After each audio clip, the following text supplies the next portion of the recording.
नमस्कार दोस्तों, मैं आप सभी का भारतवर्ष यूट्यूब चैनल में स्वागत करता हूँ। आज हम इस वीडियो में देखने वाले हैं दोस्तों कुंभकर्ण की जीवन के बारे में। कुंभकर्ण को 6 महीने की सोने की अभिशाप क्यों मिला था और वो किससे मिला था, ये सभी के बारे में इस वीडियो में हम जानेंगे।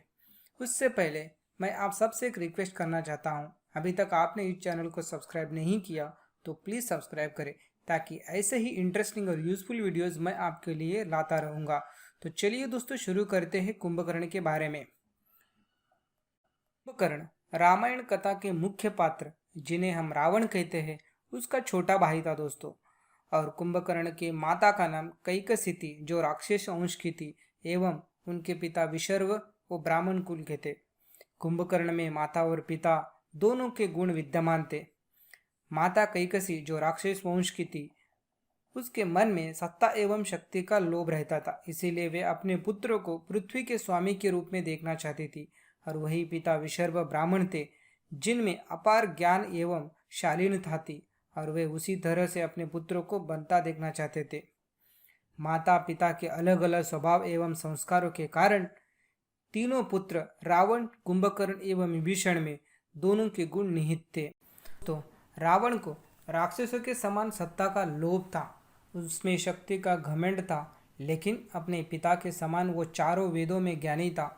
उसमें अपार ज्ञान था, लेकिन अपनी माँ की छाया में रहने के कारण उसकी अच्छाई पर बुराई का प्रभाव बहुत ज़्यादा था। वही कुंभकर्ण में भी अपार शक्ति थी, लेकिन भाई प्रेम के कारण उसने कभी अपने भाई का विरोध नहीं किया।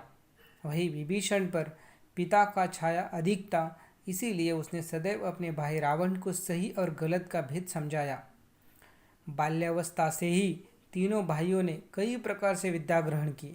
माता की सीख का प्रभाव रावण पर अधिक था एवं विभीषण पर पिता का शिक्षा का, लेकिन कुंभकर्ण में दोनों के गुण विद्यमान थे। कुंभकर्ण को खाने का बहुत अधिक शौक था एवं अपने बड़े भाई के प्रति अंधी श्रद्धा भी थी। कुंभकर्ण की काया अत्यंत विशाल थी, जिसमें कई हाथियों सा बल था, और वो एक साथ कई गांवों के लोगों का भोजन खा सकता था। उससे बात करने के लिए सीढ़ियों के जरिए उस तक पहुंचना पड़ता था। वो मनुष्य को अपनी एक हथेली पर बैठा सकता था। इतना बलशाली होने के बाद भी कुंभकर्ण के द्वारा प्राप्त किया वरदान उसके लिए अभिशाप बन गया था। तीनों भाइयों ने ब्रह्मदेव की कठिन तपस्या करना शुरू किया।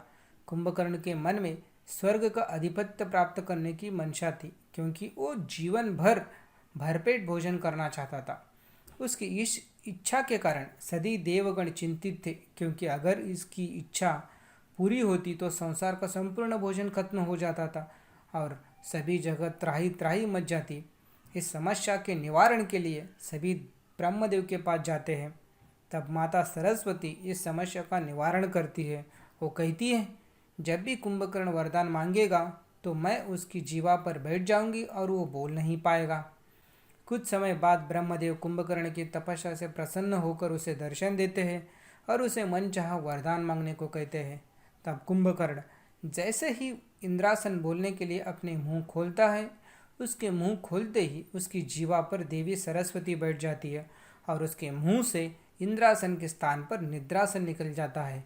ब्रह्मदेव उसे तथास्तु कह देते हैं, जिसके बाद कुंभकर्ण बहुत दुखी होता है और ब्रह्मदेव के सामने विलाप करने लगता है और याचना करता है कि ब्रह्मदेव उसकी सहायता करे। तब ब्रह्मदेव कहते हैं कि दिया हुआ वरदान वापस नहीं लिया जा सकता, लेकिन मैं तुम्हारे भक्ति से बहुत प्रसन्न हूँ, इसलिए तुम्हें इतना दे सकता हूँ कि तुम 6 माह तक विश्राम करोगे। 6 माह के होते ही एक दिन के लिए जागोगे और पुनः 6 माह के लिए सो जाओगे। भारी मन से कुंभकर्ण इस बात को स्वीकार कर लेता है। तो चलिए दोस्तों, इस वीडियो में हमने देख लिया कि कुंभकर्ण को कैसे ये उसका वरदान ही अभिशाप बन गया, और ऐसे ही इंटरेस्टिंग वीडियोस मैं आपके लिए लाता रहूँगा। आपके लिए इस वीडियो में इतना ही दोस्तों। Thank you for watching this video.